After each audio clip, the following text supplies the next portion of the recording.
الجديد والحصري على استديو بنات الفكر صبي من القافية مدرار جزال الوصوف اللي جديده معانيها. هلا مرحبا بالضيف ترحيبة الأمطار يسوق الترحيب الوفية ويثنيها. ويوصل عريس اليوم من السلام الحار يخص مع النوال سامي يسميها. يخص مع النوال سامي يسميها.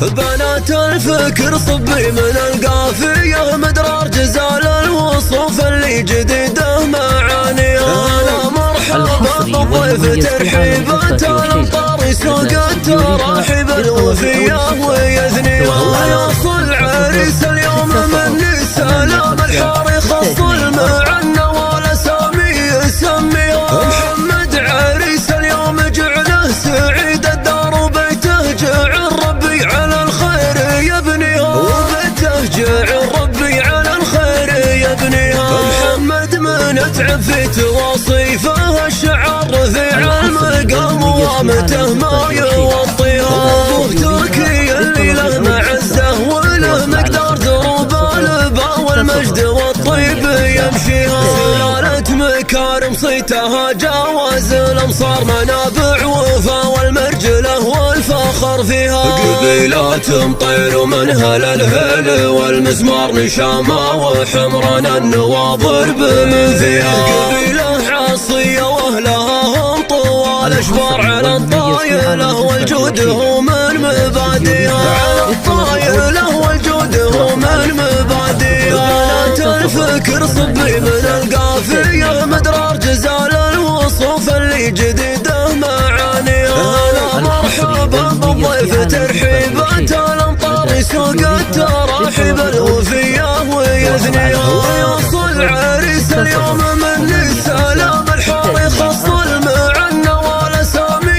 يسميها. محمد عريس اليوم جعله سعيد الدار وبيته جعل ربي على الخير يبنيها. وبيته جعل ربي على الخير يبنيها. محمد من اتعب في تواصيفه الشعر رفيع المقام وامته ما يوطيها. ابوه تركي اللي له معزه وله مقدار دروب الباء والمجد والطيب يمشيها. سلالة مكارم صيتها جاوز الامصار منابع وفا والمرجله والفخر فيها. قبيلات مطير منها للهيل والمزمار نشامه وحمران النواظر بمن فيها. قبيله عصيه واهلها هم طوال اشبار على الطايله والجود هو من مبادئها. على الطايله والجود هو من مبادئها. الحصري